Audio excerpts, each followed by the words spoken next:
Quand je vous dis banquier, qu'est-ce qui vous vient tout de suite à l'idée?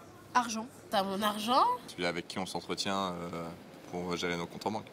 Alors, oui, bien sûr, je comprends qu'on puisse penser argent. Alors moi, immédiatement, lorsque je pense banquier, je pense davantage à la notion de conseil, d'excellence relationnelle, de proximité client, de proximité de l'humain avec un grand H.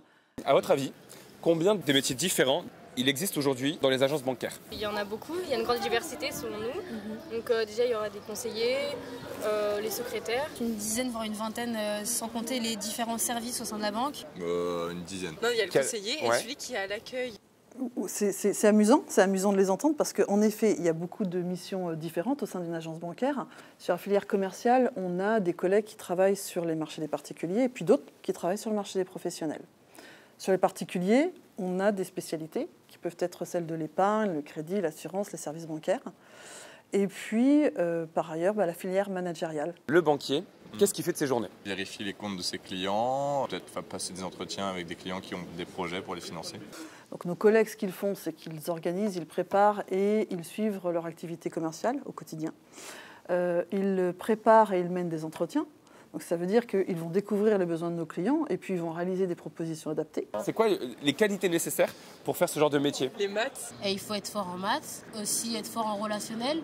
Qualité d'entretien, parce que du coup, il y a un échange à avoir avec le client qui soit sécurisant. Un banquier va devoir apporter une solution à chacun de ses clients, du coup un certain peut-être contact humain. Je pense à trois choses, au savoir-être, au savoir-faire, à l'investissement.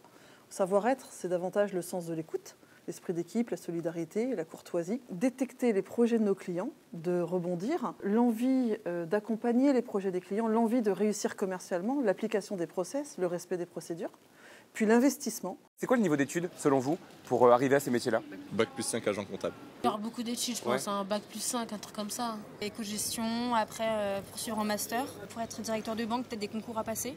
On va dire que la voie royale pour rentrer dans le milieu bancaire, ce serait davantage des parcours de type bac plus 3 à bac plus 5, des licences banque, finance, assurance, des masters pro ou agri. L'alternance, par définition, allie et les connaissances et le savoir-faire. Je dirais à un jeune qui est tenté par ce milieu-là que notre métier est passionnant. Nous avons un métier qui est extrêmement riche, mais qui est extrêmement large, qui nécessite un niveau de curiosité, dans le bon sens du terme, et donc de ce fait un investissement très poussé.